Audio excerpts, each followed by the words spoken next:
Since the last time I was here, Mr. Walker has been talking about issues that are of great importance to the people of Georgia. Like whether it's better to be a vampire or a werewolf. This is a debate that I must confess I once had myself. When I was 7. Then I grew up. Yeah, former President Obama is still good at what he does. They're campaigning for Raphael Warnock and calling out the ridiculousness. I mean, sometimes you have to say it out loud. The things that Herschel Walker says and does and how juvenile it seems. There's more though, because Raphael Warnock also jumped in and piled on to talk about those issues that are going around him, including that whole thing about how he lives in another state. Let's watch more. You deserve a senator who cares enough about the people to actually know the issues. You deserve a senator who actually lives in Georgia. He was an amazing running back. And come next Tuesday, we're gonna send him running back to Texas. Lots of good one-liners. Get the crowd riled up. We already know the people, whether or not they're siding between Warnock and Walker, they're probably already pretty much decided. Now's the time to promote and show just how much more of a representative of the people that Warnock may be over Walker. You know what? We're a fair show over here, man. Let's go ahead and give Herschel Walker an opportunity because he had a rally of his own and he was breaking down some serious points, reasons why people support him. Let's listen to Herschel. I do know some stuff, and I know you don't want to put men and women sports. I know you don't want to get the morale and the confidence down in our military. I know you don't want to get it down in our law enforcement. And then you can't keep bringing this critical race theory to our school. But that ain't the only thing. That's not the only thing. But then, yeah, y'all seen this border wide open? Yeah. Oh, yes, it is. And then they telling you that it's secure. They don't even know the definition of secure either. Secure meaning it got to be locked up, meaning nobody can get in. It's tight. They don't even know that definition. But what we've done, we've elected people to office that bring in pronouns into our military. Do you know it? Yes, they are. Yes, they are. They're bringing pronouns in our military. And I'm like, what the heck is a pronoun? Maybe someone can help you with that, Herschel. What the heck is a pronoun? What is a military? And what is this in front of me? A microphone?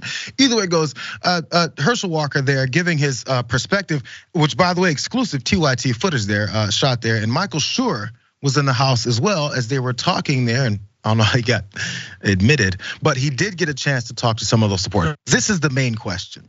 As you watch, Jackson, as we watch these two different candidates, couldn't be further different as far as their political views and the way that they want to represent the people. One has a plan, the other just is getting touted around by handlers, hoping that maybe he can use his name long enough to get into office, or the hate for the other party. So Michael Schur, TYT's very own Michael Schur, went and spoke to a couple of these folks.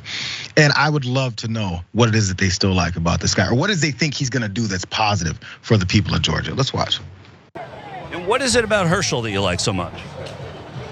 I think Herschel is, I'm a Republican, so I'm going to vote Republicans.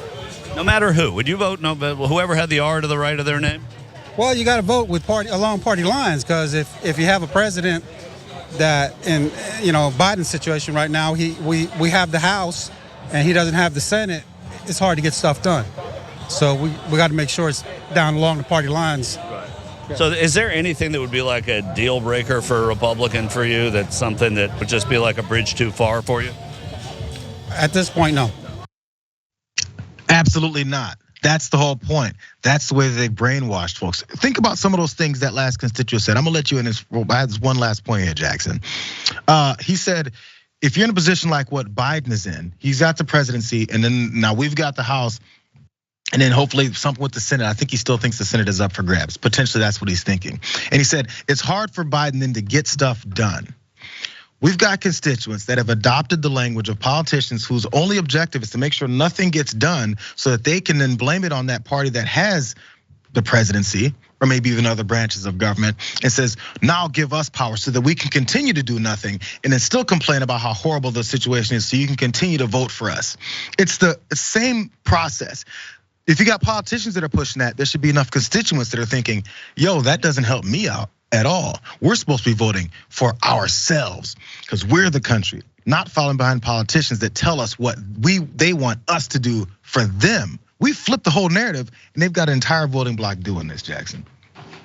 Yeah, well, it's hilarious just because he was like, he kind of started to think like, what am I gonna say good about him? I'm a Republican, whatever.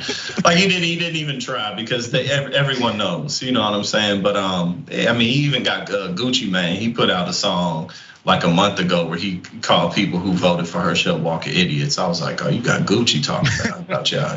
Came back out to get a new one. Oh yeah, but I mean, I think that you know, maybe a little bit too late in the approach. It's just like, you know, again, it's not like I'm the only one who's been saying this, but you know, Warnock rather, when his approach in the last debate, you know, it's not like he did bad in the last debate, but he didn't really hammer him the way he could have because he didn't want to come off as elitist. And it's like, man, don't nobody care about that. This guy's a goofball. Like, treat him like such. You know what I'm saying? Like, not just demonstrate the strength, not even just that, but like, this man should be nowhere near a Senate seat. So, you know, like, laugh at him. He's talking about werewolves and stuff. Like, you know, like.